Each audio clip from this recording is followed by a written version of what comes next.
Well, hey there. This is Kim Constable. Welcome to the Strong and Sculpted podcast, the podcast by me, Kim Constable, also known as the Sculpted Vegan, about all things strong and, of course, all things sculpted.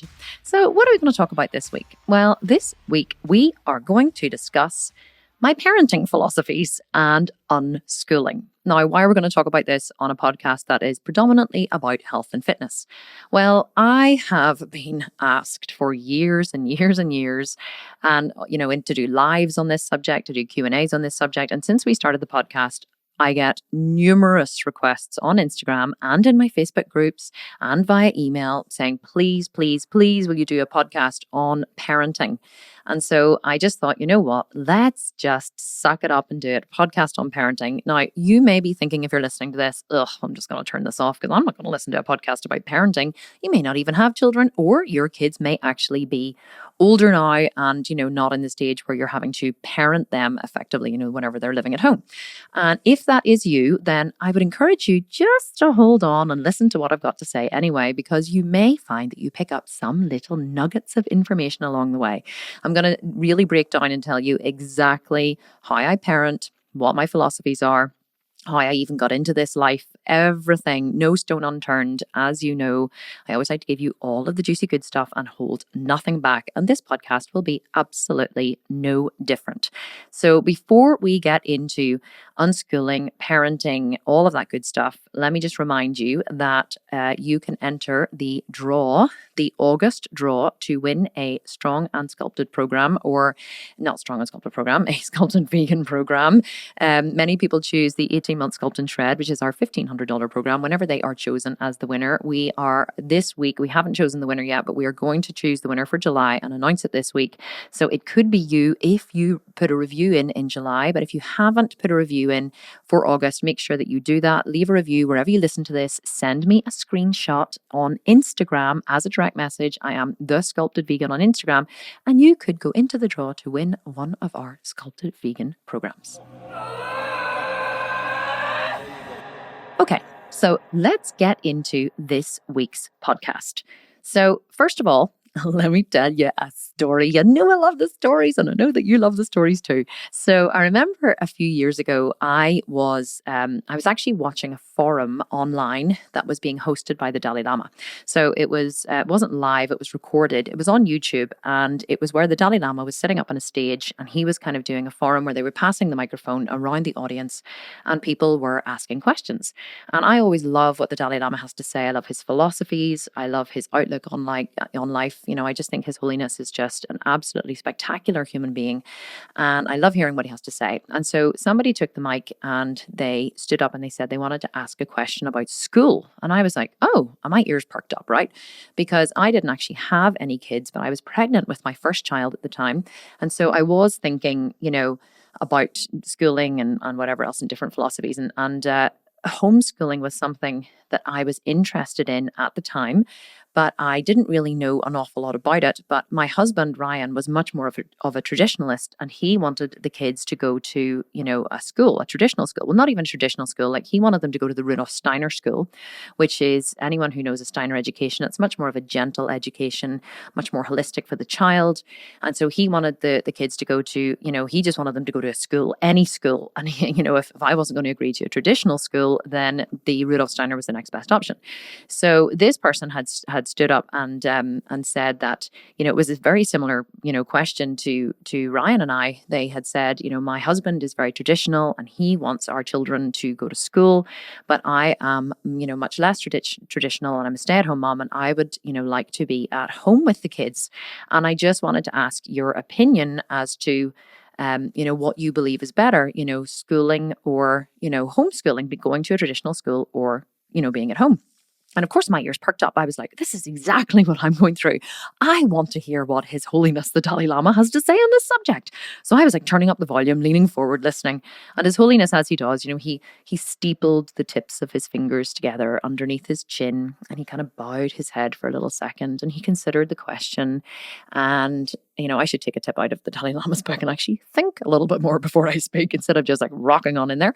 But anyway, he thought for a second, and he said to the person something which I never forgot. He said, when considering different options, he said, if it were around schooling, what I would ask myself is, what does the world need more of?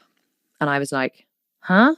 And he said, what does the world need more of? He said, I believe that, there is an overabundance of professionals in the world. There is an overabundance of doctors and lawyers and, solicitors, which is what we call them in Ireland, and, accountants and professional people. And he said, the workforce is very, very strong indeed. And we have a very skilled workforce. He said, but, what I believe is lacking in the world are the tools of compassion and, gentleness and joy and love. And he said, so when making the decision, I would, consider, what does the world need more of? And, that's your answer. And I was like, what a fucking shitty answer. What do you mean, what does the world need more of? I was like, just tell me what to do. Just tell me what you would do, Dalai Lama. Oh, holiness. Just say, send your kids to school. Or what I really hoping he would say was, oh, school is so damaging for children. They should definitely be homeschooled. And then I could go to my husband and go, look, you say the Dalai Lama said it.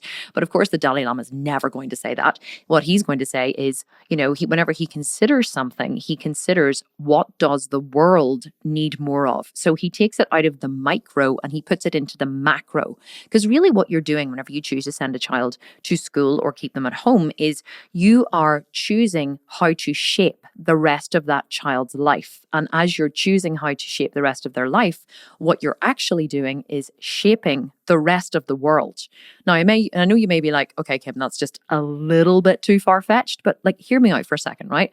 So how you choose to parent your child has a massive effect, has a cataclysmic effect on how that child chooses to live their adult life. And how that child chooses to live their adult life has an enormous effect on the rest of the world. How do I know this to be so? Well, look at the amount of people that I have impacted in the world, okay? Now, I'm not saying I'm this massive fucking guru like the Dalai Lama, because I'm not. But, we sell thousands, tens of thousands of programs every single year. I have hundreds of thousands of people on my social media accounts and in email and in my network. So I personally have the ability, with my message, with my beliefs, with how I see the world, to affect many, many, many lives. That is a pretty huge effect on the world. Now, not huge as in there's 7 billion people on the planet. I'm only affecting, maybe 1 million of them, which is a tiny little drop in the pond. But, Margaret Mead always said, the great philosopher, never doubt that a small, thoughtful group of citizens can change the world, because in fact, it's the only thing that ever has. So my question, or what then I began to understand from what the Dalai Lama was saying, was whenever you're considering a decision in the moment, don't just think about how this decision is going to affect tomorrow or affect your child next year or affect, your child's young life. Think about what you are producing, what kind of human being you are producing in the world. And then that is how you make your decision. But I didn't understand it at the time. I was just really kind of pissed off at the Dalai Lama for not supporting me in my argument with my husband to keep our children at home. And I wish that he had have given me a better answer. But of course, then as I came to understand more of what he was saying, it made total and utter sense. Because here's the thing, right? None of us really ever think about our values and our philosophies when it comes to raising our children. We don't think about what would constitute success, okay? How do we know, for example, along the way of raising our children, that we're doing a good job? How do we know that we are reaching our parenting goals? What's your benchmark? Most of us just have a baby. So we get married, and then the next thing that we do is we get pregnant, or we don't get married. We decide to have a baby, by ourselves, or surrogacy, or maybe, in some other means. But anyway, we decide that we want to procreate. We want to have a baby, and we bring that baby into the world. And we just think the parenting is going to come so naturally to us. It's just going to be so easy because everybody does it and people are doing it all over the place. And so we just think that it's just going to be really easy and we're going to know exactly what to do. And we never actually think, well, some people may do, but the vast majority of the world don't actually think before they have children, how do I want to shape this child's life, and what is important to me that this child learns. But not only what is important to me, none of us ever really think, right? What does the world need more of? Because really, every time we have a baby, right? Every time someone has a baby and you start to parent a child, or you adopt a child and you bring that child up as your own, and you're a teacher, even if you're a teacher in a school to that child, none of us are ever really thinking, how I interact with this child and what I teach this child going to affect the world in the future? Because most of us are stuck in the microcosm of our world, and most of us are not thinking on a much broader scale. Why are we not thinking a broader scale? Because we're not taught to think this way by our parents, by our schools, or by our institutions.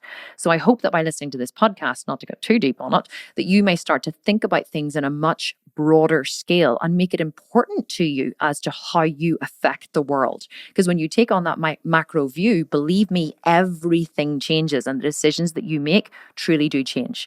But I digress. So let's go back to so how do we know what constitutes success whenever we are parenting a child? Well, I decided a long time ago, after listening to the Dalai Lama whenever I was pregnant with my first child, I decided the kind of parent that I wanted to be.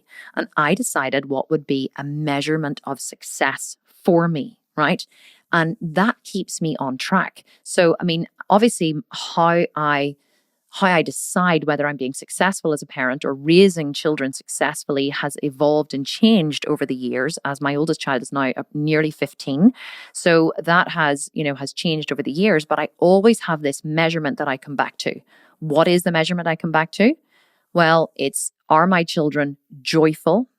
Are they living happy, joyful, content lives?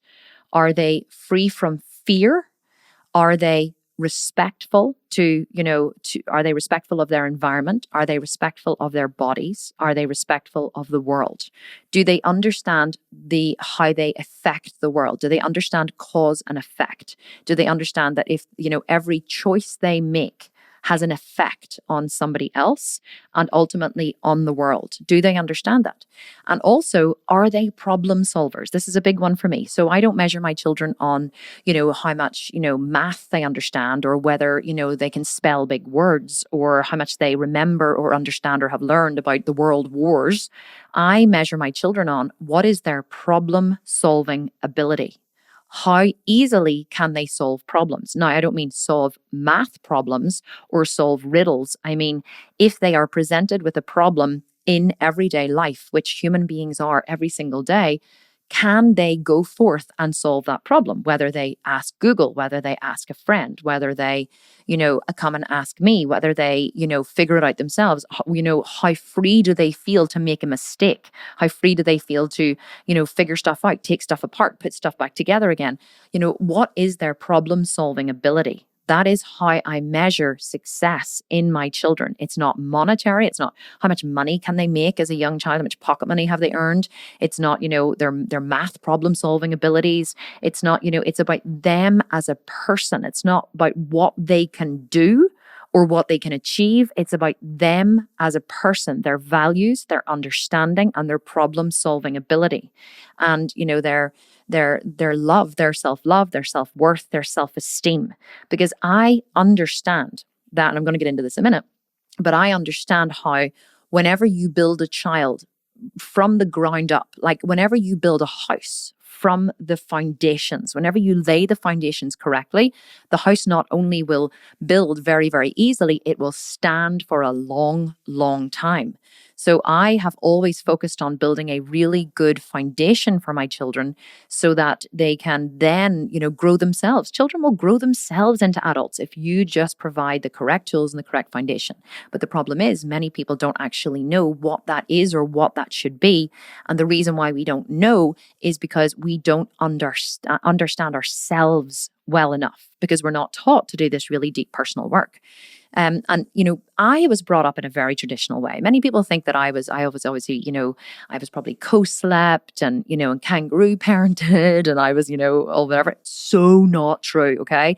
how I choose to live my life now is so different to how I was brought up. It's not even funny. Like, I was brought up in a very, very traditional way. We were smacked, we were disciplined, we were told when to go to bed, when to eat. We were sent to boarding school. I went to boarding school at age 7. My parents divorced at a very young age. And so I only saw my mom, like my parents divorced and, went different ways. We were in boarding school. We only got home from Saturday lunchtime until Sunday evening. That's all we got home during the week. The rest of the time we were in school. And so I saw my mum or my dad. I was closer to my mum when I was younger though. I saw her every other week for about 36 hours. Every other week for 30, not even 36 hours, 24 hours plus 6, right? 30 hours. I saw her because we got picked up from school at about 1 o'clock in the afternoon. We went back at 7 p.m. on a Sunday evening. So I saw my mum every other week for 30 hours. That's it. Most people listening to this are like, oh my God, like you try that on, okay? 7-year-old girl from I was 7 till I was about 12. I was in boarding school and I saw my mum every other week apart from school holidays, for 30 hours. So I definitely did not have. And then people always go, oh, well, that's why you homeschool. That's why you are the way you are. Well, it's actually not. Okay. And let me get into that a little bit more and explain why. So I was brought up very traditionally. And to be honest, if I hadn't have chosen to change the way I parent, mindfully chosen, I definitely would have been exactly the kind of parent that I was brought up with. Because I was one of these people that I remember I used to babysit for a girl. I was about 16 at the time. And there was a friend of ours and she had 2 young kids. And I remember going to babysit for her whenever she was out one night. And whenever I went to visit her at her house, her kids used to, run around the place. And she was, running around after them like with a spoon trying to feed them at dinner time. And she'd be like, come on, take one more spoon, take one more spoon. They'd be running around and playing. One of them was a toddler, right? And she'd be running around and trying to, like spoon feed the child. I remember looking, going, oh yeah, he's so cute. And thinking, my child will never do that. My child will sit at the table and be fed. It was one of those ones. I was so traditional. I definitely, had I not chosen to be different, I would have been a smacker. I would not have co-slept with my kids. I would have been a disciplinarian. I believe that children should speak when spoken to. They should have manners. They needed to, and I do still believe that children do need to be taught how to behave in public. I think that's very, very important. But I'll discuss that in a minute. But I do, I definitely would have been a very traditional parent.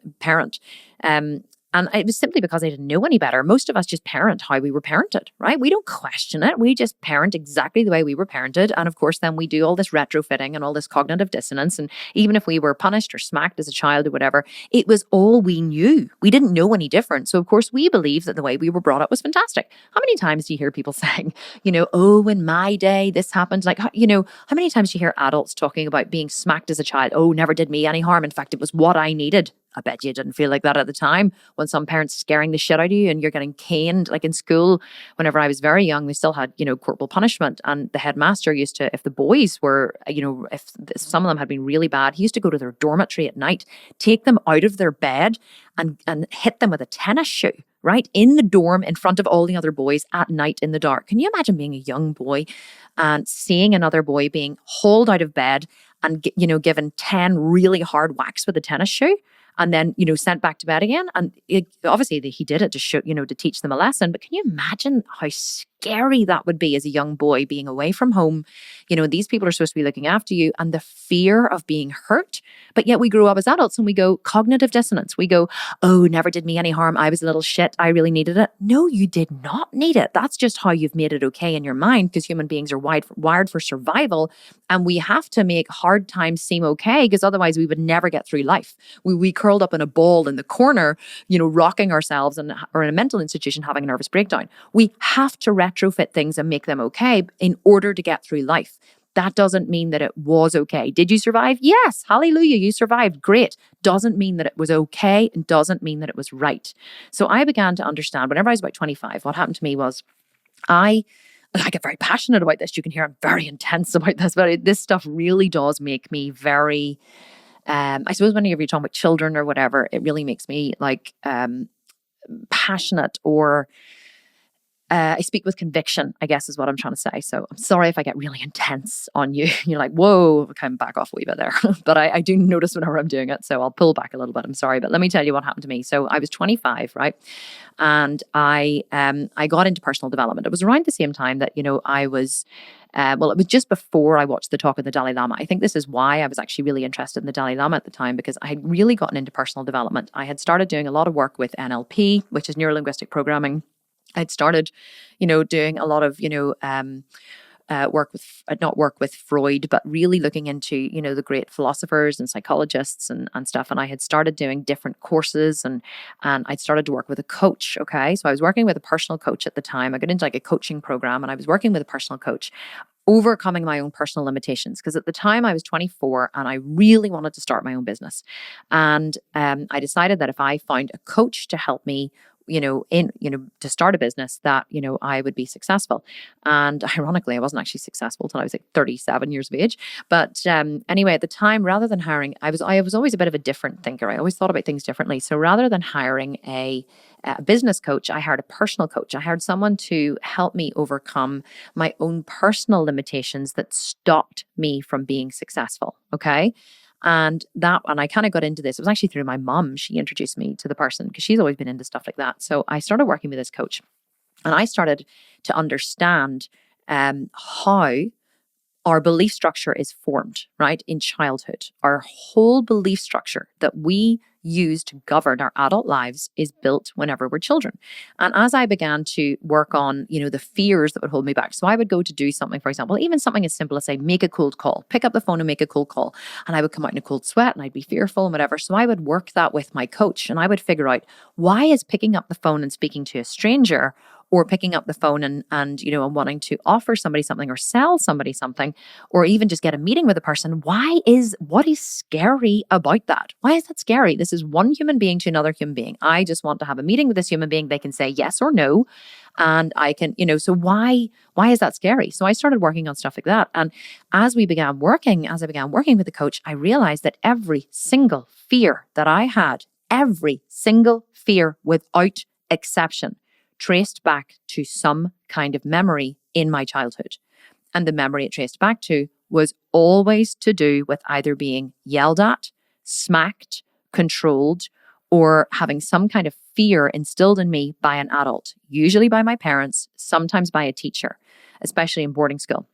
And it was all before I had reached cognition. Every single memory I had that was guiding every single fear that I had as an adult came from some experience that I had had before the age of 8.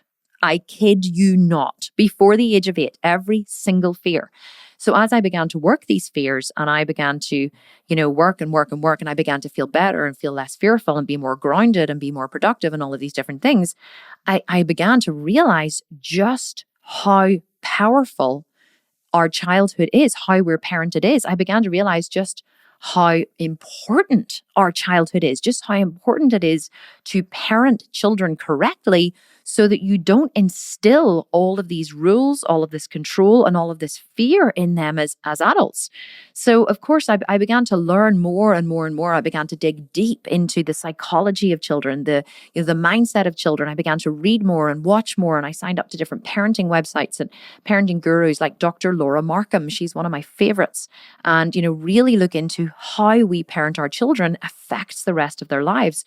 And once I had started to learn all this information, I just couldn't unlearn it, right? Once it was like, they talk about in the Matrix taking the blue pill or the red pill, and he's holding up the blue pill and he's like, once you take the blue pill, you can never go back, And sometimes I go, fuck, I wish I had taken the red pill. I almost wish I didn't know as much as I knew, right? Because there's times I'm standing in front of my children, looking at them, and I want to rip the little shit's head off, right? I really do.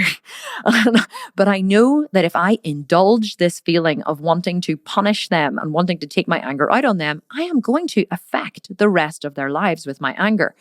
And sometimes though, so a lot of times as parents, what we do is we let off steam with our children. They trigger our anger. Something in the external world triggers us. We feel angry, we feel pissed off, we feel annoyed, and we take it out on our children and we punish them, we yell at them, we shame them, we make them wrong. And we do it just to make ourselves feel better because we want them to stop whatever they're doing, or we want us to stop feeling the way we're feeling. So we take it out on them, right? And we do it unconsciously because we don't realize just how bad it is that we do that, and how that causes what's called a disintegration in the child's belief structure, a limiting belief in their belief structure, which literally causes fear in them for the rest of their lives around that particular thing. And so once I realized this, because I'd done all this work in my own belief structure, I just knew that I could never, ever, ever parent traditionally anymore, right? So this all happened whenever I was, age 24. And then of course, what happened, right? So I got pregnant and I was like, oh, yay, I'm pregnant. I was so happy. I'd only known Ryan for like 2 weeks whenever I got pregnant, but we were delighted to be pregnant. We knew that we were soulmates. If such a thing even exists, we wanted to spend the rest of our lives together. We were so happy that we were pregnant, and it was absolutely wonderful. And I was like, I am never going to be angry at my child. Now that I know all of this wonderful information, because of course I knew it all in theory, right? And whenever we know something in theory, we think that we understand everything, like how many of us watch Wimbledon, right? Or watch a tennis match, right? And we know how to play tennis. Maybe we've played tennis a couple of times and we're like, oh, he should have done that. He should have topspin that. He should have this. He should have that, right? No, you really do not know until you're standing on that court at a professional level what you should or shouldn't do, or what's possible or what's not possible. You only know it in theory. It's like, the couch football, the people who follow football teams from the couch, right? It's that kind of thing. He should have done this and he should have done this. No. You don't get to judge until you're actually running around that field. Anyway, I digress. Let's bring it back. So I vowed I was never going to be angry at my children. I vowed I was always going to protect their young lives. It was going to be absolutely fantastic. And then I had a baby. Then I had a baby, and I realized that knowing what to do, and I always say this, knowing what to do is completely useless without the emotional strength to do what you know. So here's what happened, right? Even though I had decided that I was going to be a wonderfully soft and, gentle parent, and I was never going to yell at my kids, and I understood how, anger, caused disintegrations in their belief system and how that would affect them as adults. And so I had all this wonderful understanding of what not to do, but yet unfortunately, I still had all of the impulses to do it, simply because I was still trying to control my children, okay? So I was trying to fit all of this new knowledge that I had into an authoritarian paradigm. So most of us live in an authoritarian paradigm with our kids, okay? What is an authoritarian paradigm? Well, that is where you are the authority in your children's lives. You tell them what they can and can't do. You tell them, when they get up, when they go to sleep. You tell them, that they're going to school, they don't have a choice. You tell them, all of these different things. Or you must do this, you must not do this. So you are the authority in their lives, okay? And I was very much that way with my children, as in like I wasn't I wasn't angry at them. I didn't punish them or shout at them, but I was very much, now it's bedtime, now it's bath time, now it's time to get up, now it's time to go to sleep, now it's time to eat. No, you can't have a snack before dinner because dinner's at this time. Yes, you must eat your dinner at the table. So I wanted to be this really chilled out parent, but I still had all of these rules. So let me tell you what is extremely difficult, right? Or what's almost virtually impossible with these two scenarios.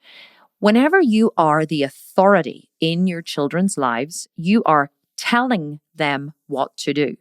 When you're telling someone what to do, there's a downside if they don't do it. It's not okay if they don't do it. I remember having this session with my coach once, just as a slight side story, and it was about something I had asked, in inverted commas, Ryan to do, right? So I'd said to Ryan, can you go and, get me such and such or whatever?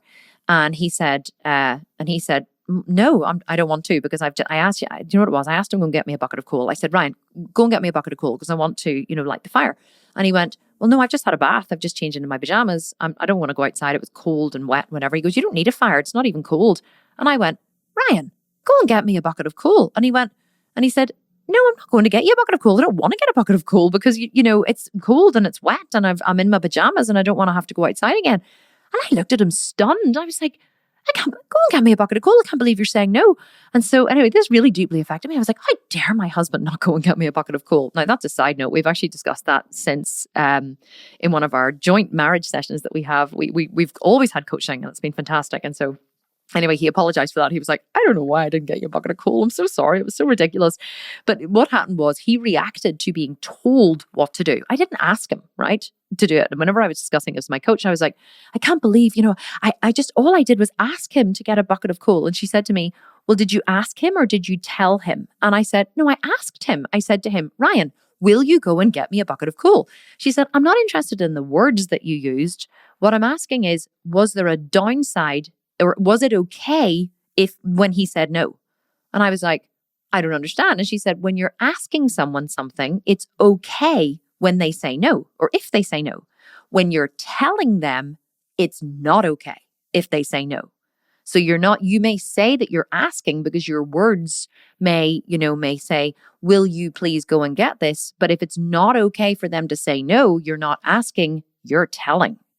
And I was like, oh, because I was telling myself, well, I didn't tell him to do it. I asked him. And she was like, no, understand, honey. You told him. And that's what he was reacting to.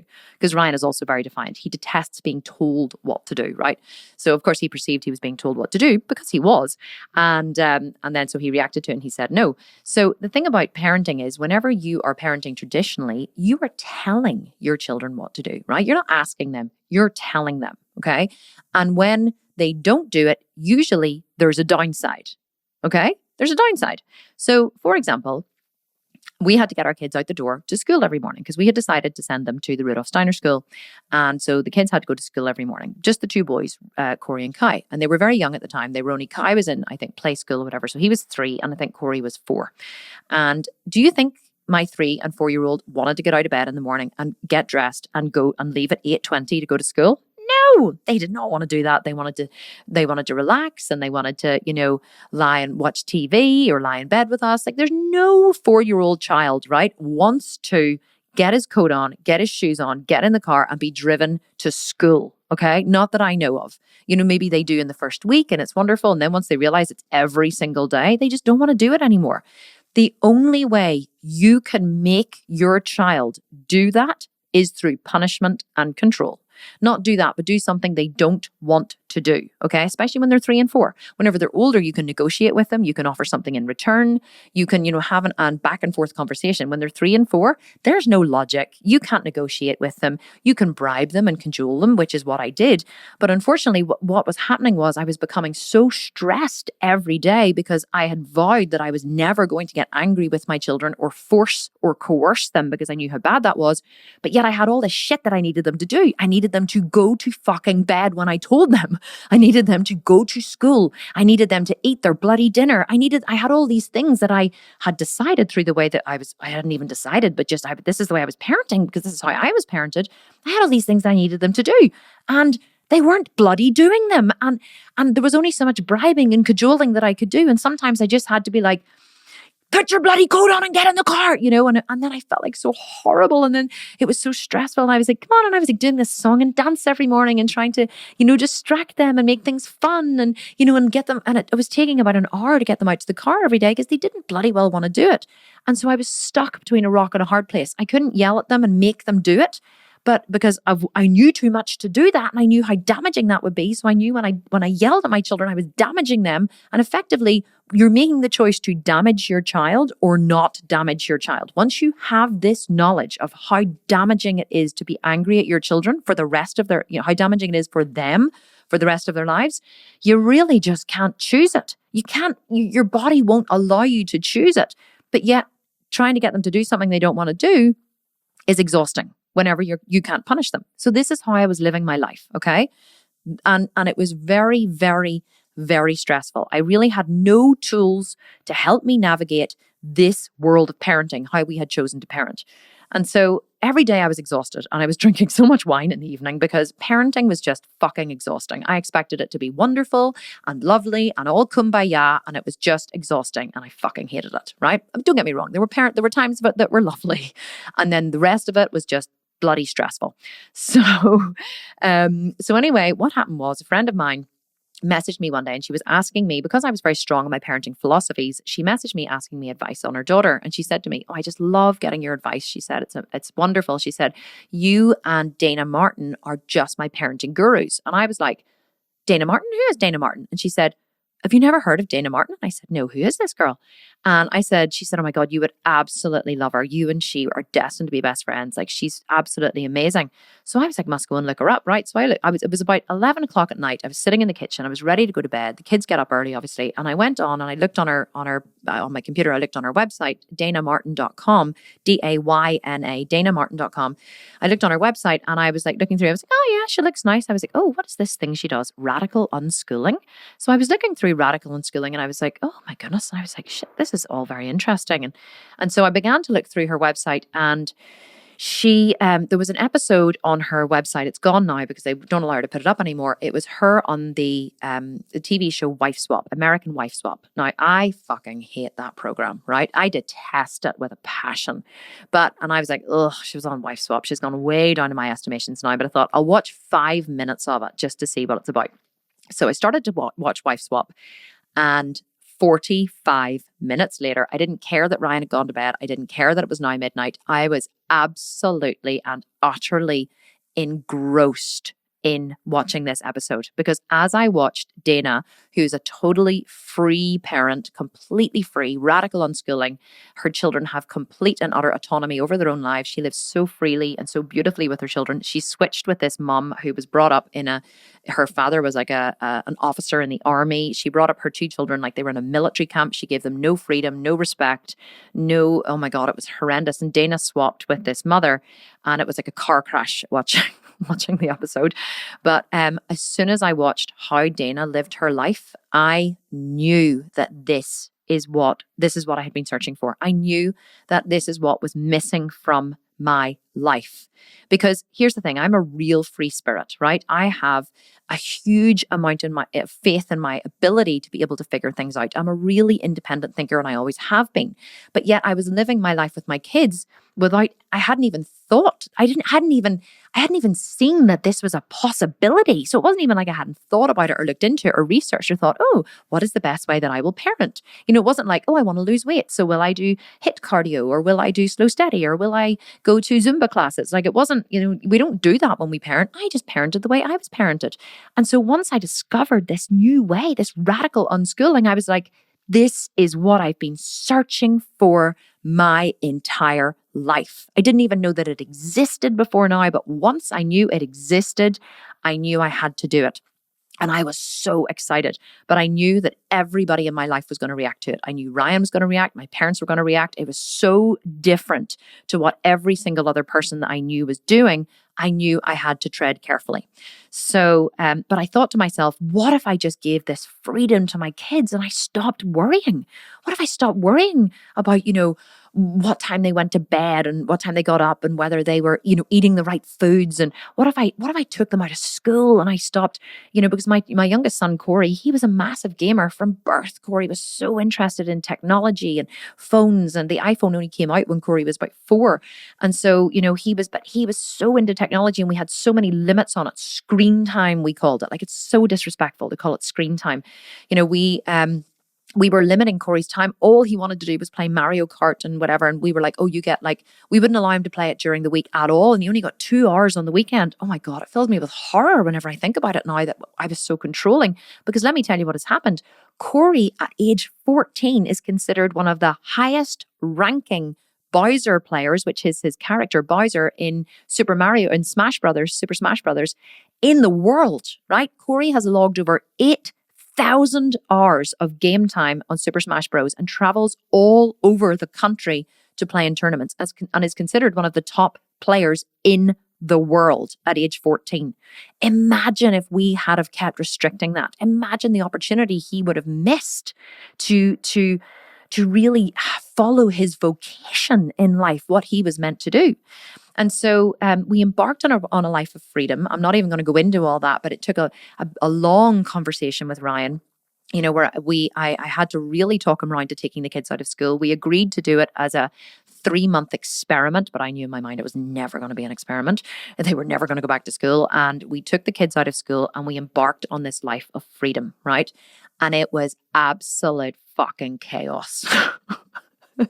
It was chaos. People are like, oh, is it so wonderful? No, it was not wonderful at all. Whenever you have controlled, whenever you've been on a diet for a long time and then suddenly you're not on a diet anymore, you go, what do? You go nuts, right? You start eating everything in sight. You drink and you eat and you shove as much food into your fat chops as you possibly can because you're so starving and you've been so restricted for such a long time. That's what happens when controlled children have the control lifted. They don't want to go to bed ever. They want to stay up all night. They just want to eat chocolate all day. They just want, they literally sit on their computers for hours and hours and hours and hours and hours. They binge TV because it's like being on a diet. Once you lift, the pendulum swings the other way whenever you lift the control. So if you ever decide to embark on a life like this, just know that that's going to happen, okay? And also you find yourself with no fucking clue what to do. You're like, I knew how to be a parent before. Now I have no clue. You're like, what are the rules? Am I allowed to ask them to go to bed? Or do I just give them complete freedom? Am I allowed to say, and suddenly I was like, what's allowed? What's allowed? What's allowed? I was so confused as to what was allowed. And so Dana coached me through an awful lot of it. So I reached out to her. We're now best friends. We just went to New York last year for a long weekend together. She's one of my best friends in the world now, but she coached me through, and she still coaches people, by the way. If you're looking to have a little more freedom for your kids, or if you want to embark on this way of life a little more, she has a full coaching program, and she herself does personal coaching. So you can reach out to her through danamartin.com or on Instagram at @officialdanamartin. Tell her that you heard about her from me, and she will help you.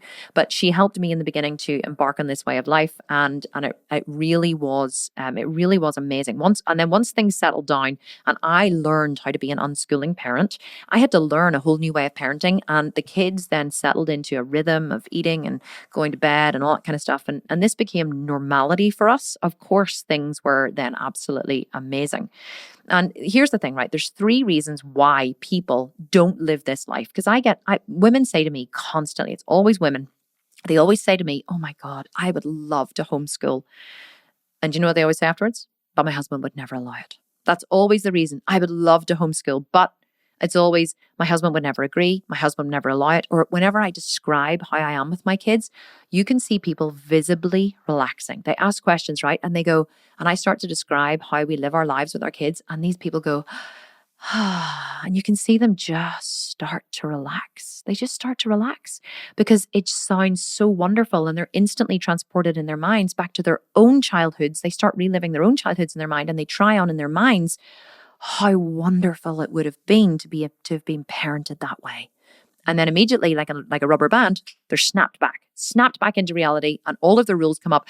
Oh no, but I could never do that because I have to work, and I could never do that because, but what if the kids didn't get an education? And what if and so the mind then wants to go back and forth and back and forth and back and forth because they can't possibly conceive how this could be possible for their family, even though in their core, in their gut, in their heart, they know it feels right. It sounds right. Everything about it just feels right. Suddenly the lizard brain takes over, and the lizard brain goes, no. But hang on a wee second. What about this? And what about this? And what about this? What would your parents say? What would your husband say? What would your best friend say? What about that mom group in school? You all have the WhatsApp group and you all message each other, and they're judgmental bitches and you actually hate them. But you know what? You have to really be concerned about what they say, because it's, what would they say? Imagine the talking they would do about you behind your back if you took your child out of school. All of this other shit kicks in, right? Totally understand it. But this is what happens, right? So there's 3 reasons why people don't live this life. The first one is they're fearful of the men in their lives. They're fearful of their husbands, right? Second thing is they are fearful that something bad will happen if they wander off the beaten path. But what about an education?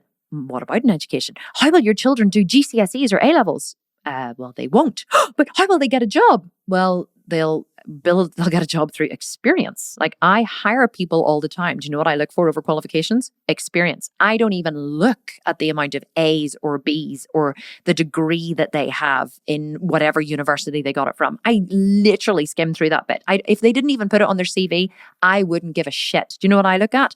Where have they worked? What have they built up for themselves? What experience do they have? What have they created in their own lives that shows that they could do this job? Are they a producer? Are they a hard worker? Do they have attention to detail? That is what I look for in a CV, and that is what employers look for.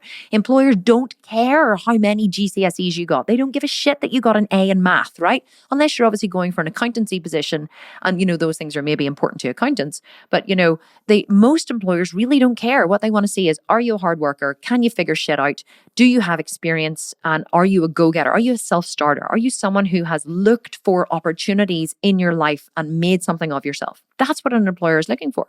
And then the third thing that they're scared of, which I touched on before, is what will people think? What will people think? The fear, the paralyzing fear that controls our whole lives. The fear of what other people think. Oh my God, what will happen if somebody thinks badly of me? Do you want to know what happens?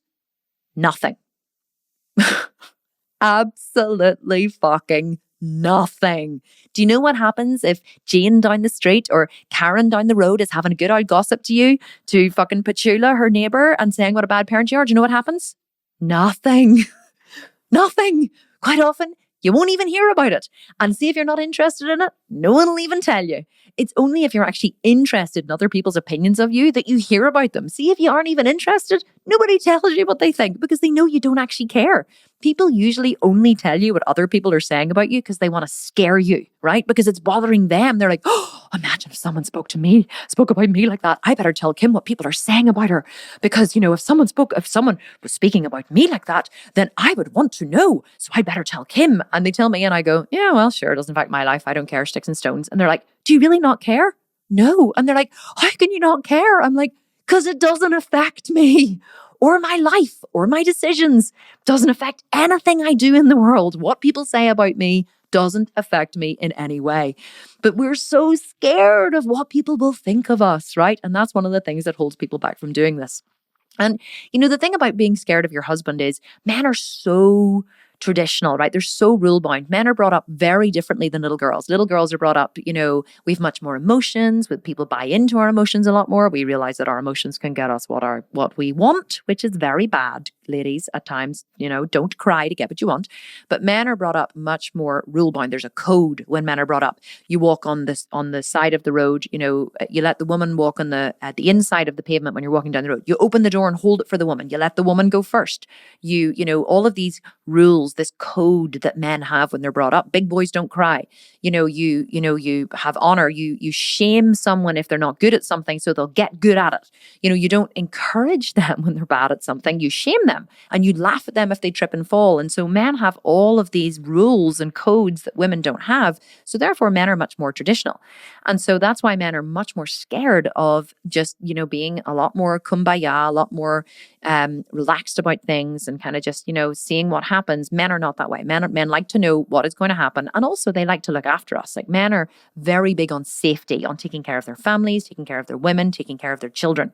So men want to know my wife is safe, my children are safe, everything is in control. When everything in a man's life is in control and taken care of, and he knows that he doesn't have to worry about what happens at home, he doesn't have to worry about his kids, a man feels free to go out and produce in the world. He feels much more free to go out and be a producer, to build his business or to work and to bring home the money. He feels safe when he knows that the things that he is that are in his charge, that he believes he has been tasked to take care of, when those are all taken care of, he feels good. A man does not like things to be out of control, right? He likes everything to be in its place and where it needs to be. So the thought of taking your children out of school and embarking on a life of unschooling is for most men, I'm obviously generalizing here, but for most men, that's an extremely scary thought, right? So men generally will not allow their children to be taken out of school, even if the wives want to. But then the second thing that we do, which is really, really bad, is we teach our children, especially little girls, to fear their fathers, right? How many times have you said to your children, just you wait till your father gets home? I have said that to my children before. And then I had this epiphany one day whenever I was saying it. I was like, oh, I used to blame Ryan for everything. I used to say, oh, we'll do it, but we won't tell daddy, right? Oh, yes. Okay. You can have those sweets, but don't tell daddy. Yes, you can play that extra hour, but don't tell daddy. Like I used to say, don't tell daddy, right? And then I used to sometimes say, oh, just you wait till daddy gets home. And then I was like, what the fuck am I doing? I'm teaching my children to fear Ryan. But then I used to go, well, go and ask daddy. And they're like, I'm scared to ask daddy. I used to be like, why the hell are you scared to ask daddy? That is so ridiculous. Oh, I'm scared to ask him. Can you not ask him? And so my kids would never go to Ryan for anything. They would never ask him for anything, never ask him to do anything. It was always mummy, mummy, mummy. And then I realized I'd set the whole fucking thing up. I had taught them to be scared of Ryan by constantly telling them not to tell Ryan, to hide things from Ryan, to be scared if Ryan came home and they were in trouble. And then why was I surprised every time I told them to go and ask Ryan to do something for them, or Ryan to take them somewhere, or Ryan to help them with something, that they said, no, I'm too scared.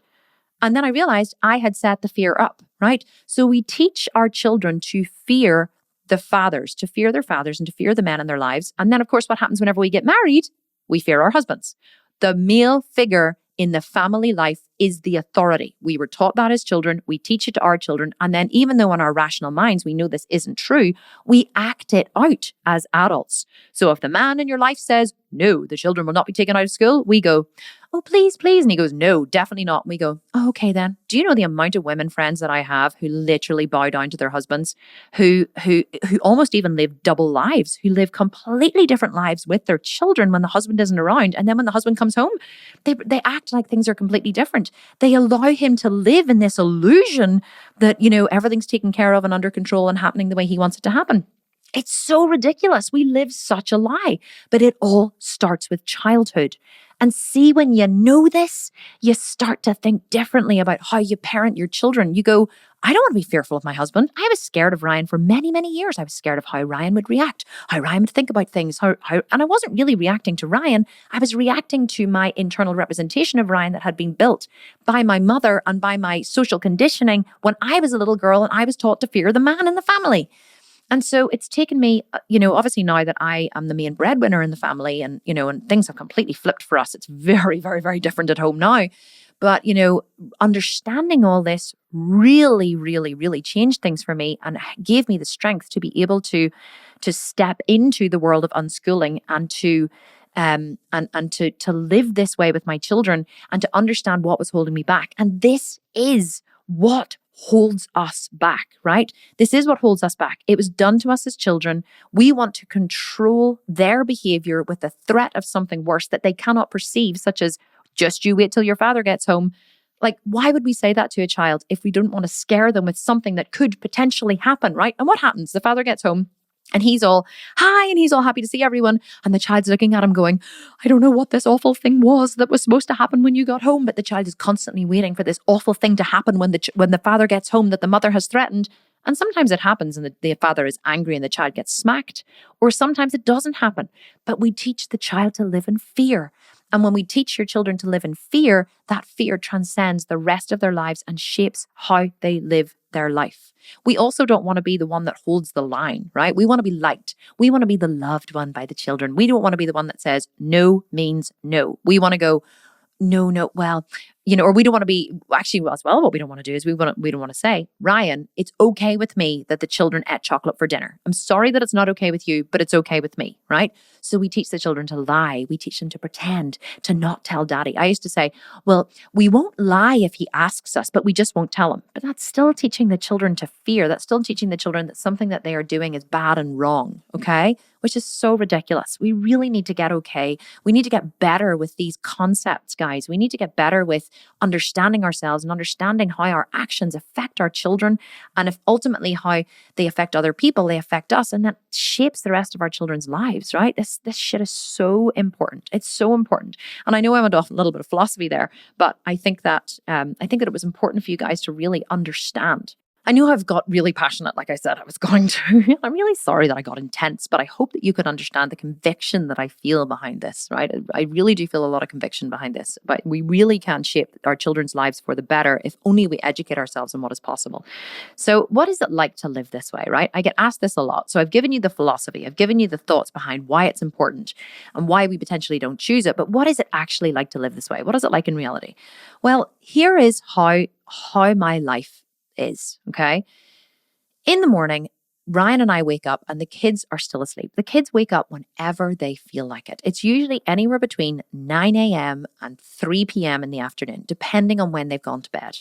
And the kids get to go to bed whenever they want and they get to get up whenever they want. Corey, my eldest, I heard him go to bed the other night at 5:15 a.m. I was just waking up at 5:15 and I heard the floorboards creak as he went past to his room because he must have been doing something online, okay? He's 14. If he wants to go to bed at 5:15 a.m., that's totally up to him.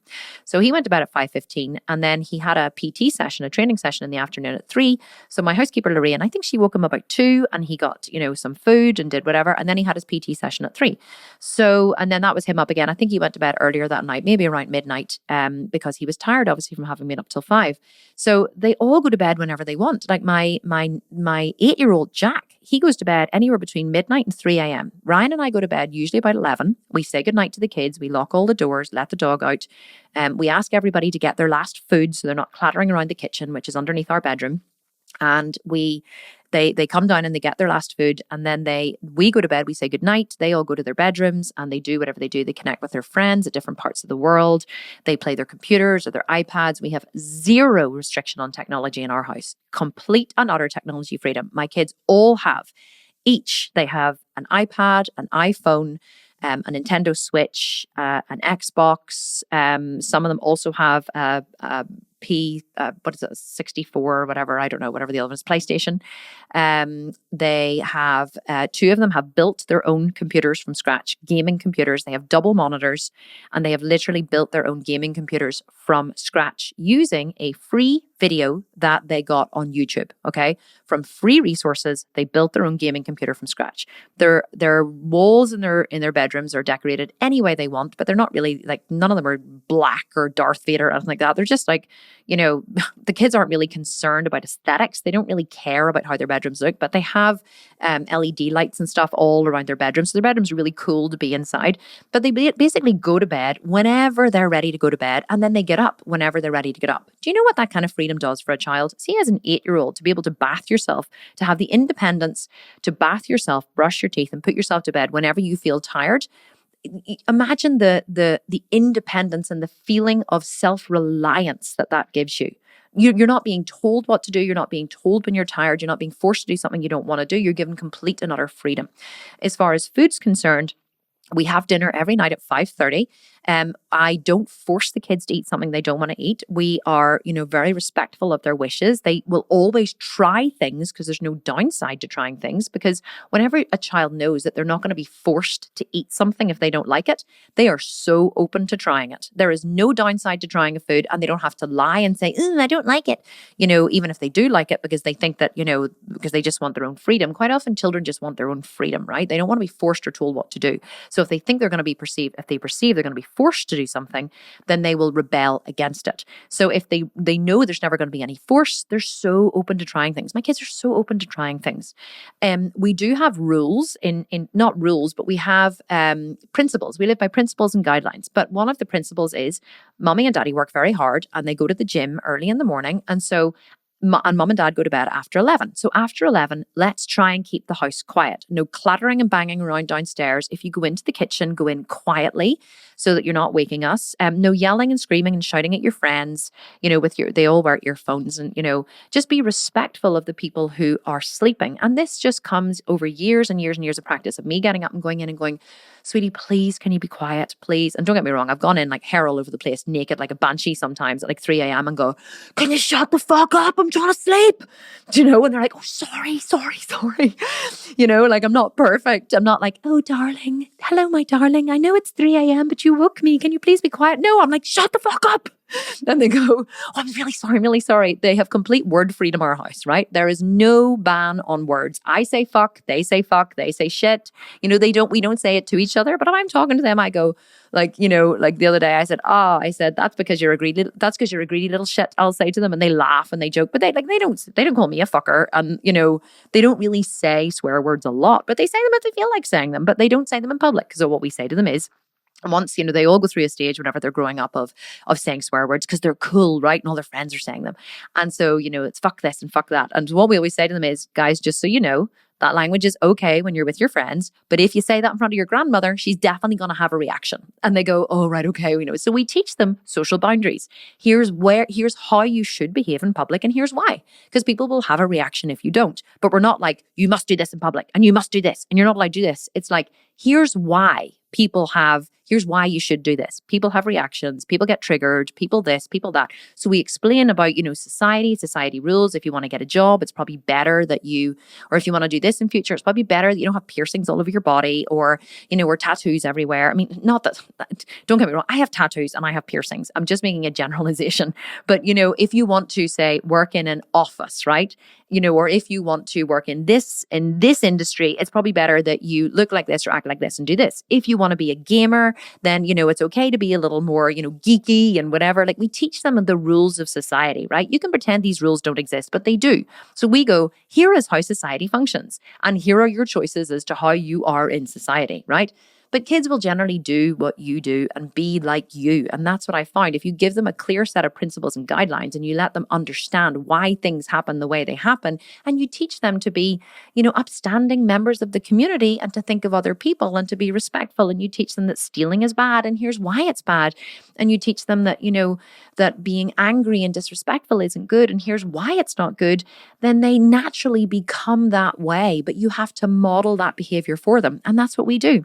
We live with our kids as if we were students sharing, or as if we were co-sharing a house. So imagine if you were a landlord of a house and you had 2 rooms in that house and you rented those rooms out and you got lodgers. Well, in that house, you would all learn how to live together. You would learn how to, split the bills. You would learn how to, you would, if someone had a party late at night when you were sleeping, you would say to them, I really would prefer it if you weren't having a party on a Tuesday night because I have to get up the next morning and go to work. And that person would either say, oh my God, I'm so sorry, I didn't mean to.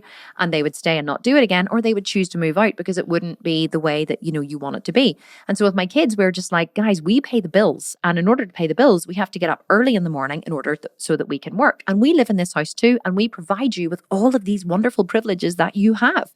So in return for having all of these privileges of the electricity and the computers and the freedom to do whatever you want, in return, we ask that you're not noisy after 11 p.m. Is that okay? And they go, of course, no problem at all, because they understand that they have these privileges and that we provide these privileges. And so therefore, they have certain things that they have to provide back for us in order to have this privilege. It's just about being really clear on this stuff. I'm really, really, really clear. I don't punish them and go, you have to do this because I said. I'm like, here's how it happens. I earn the money. I pay the bills. That bill enables you to have this computer and use this electricity. So if you want to continue to use it, then I request that you do this over here. And they go, okay, mommy, no problem. So they earn pocket money. They earn 20 pounds pocket money per week each. They manage their own PayPal accounts. They all have their own charge cards. They, what else do they do? I don't know. We live with them. It's so freeing and so wonderful to live with your kids whenever you're not trying to control them, right? Whenever you're not trying to control them, it's so easy to parent.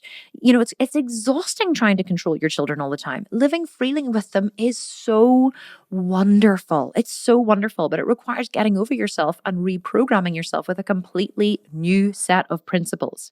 Most of us rebel against authority because we were punished and controlled as a child. And your children will look to you for guidance and they will trust what you say if you're not trying to control them. It's when you're trying to control a child that they defy you and they rebel against you, okay?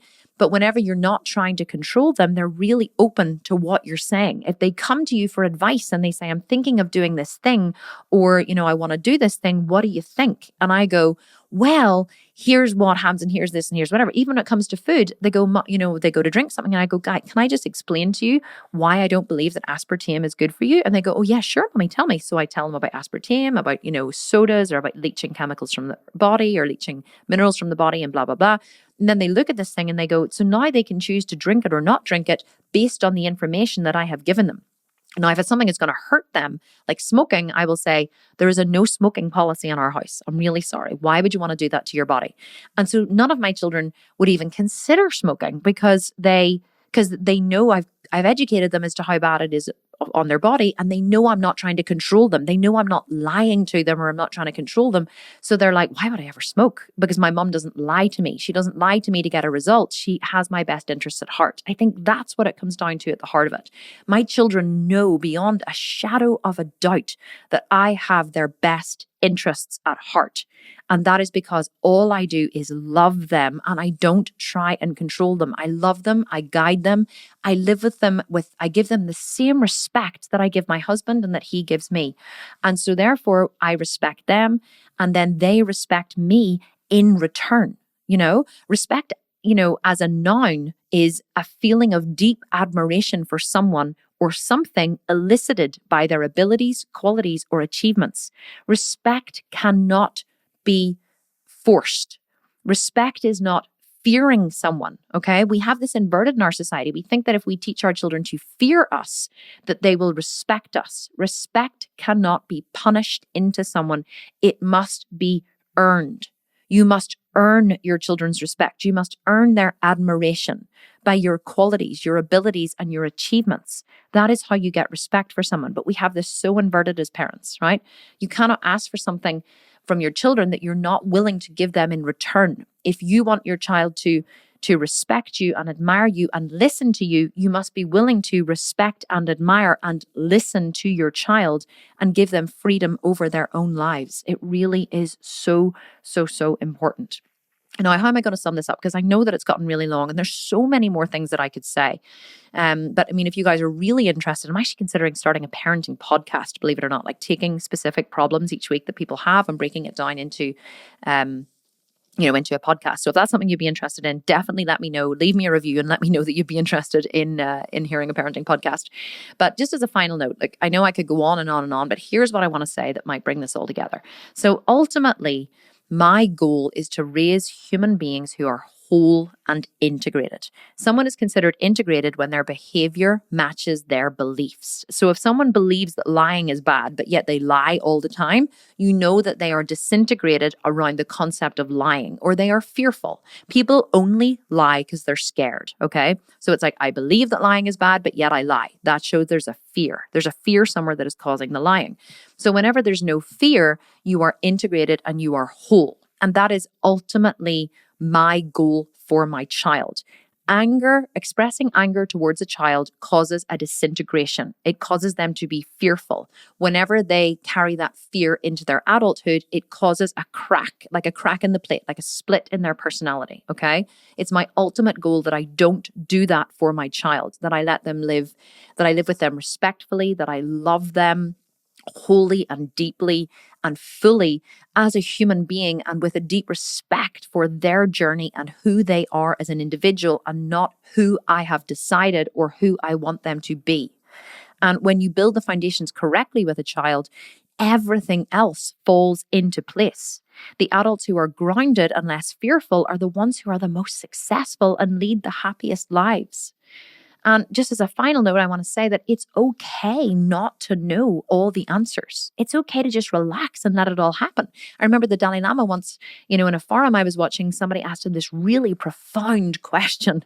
And he leaned forward into the microphone and the whole audience leaned forward with him because they were waiting on what he was going to say. And he leaned forward into the microphone and he said, "I don't know."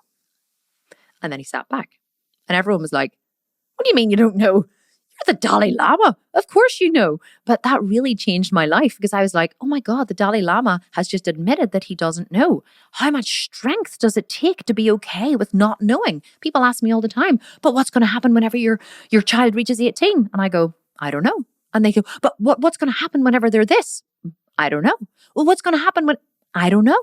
And people go, oh, and they're really confused because they're not used to someone saying that they don't know. They're used to someone saying, oh, well, this is going to happen and this is going to happen. I just go, I don't know. This is all a great big experiment, but I'm okay with it being an experiment because what's the worst thing that can happen? Really, what's the worst thing that can happen? If you are close to your children, you're their best friend, you know exactly where they are at all times, they're happy, they're joyful, they are respectful to other people and to the environment and to their own bodies and themselves, really, what's the worst thing that could happen, right? So, so that's what I always say to people. It's okay not to know the answers. In fact, it's so much more enjoyable whenever you just relax and enjoy the ride. And just remember this, guys, okay, before we finish. He who has the most joy wins. You only get one shot at this life, right? How do you want to spend it? Do you want to spend it fearful?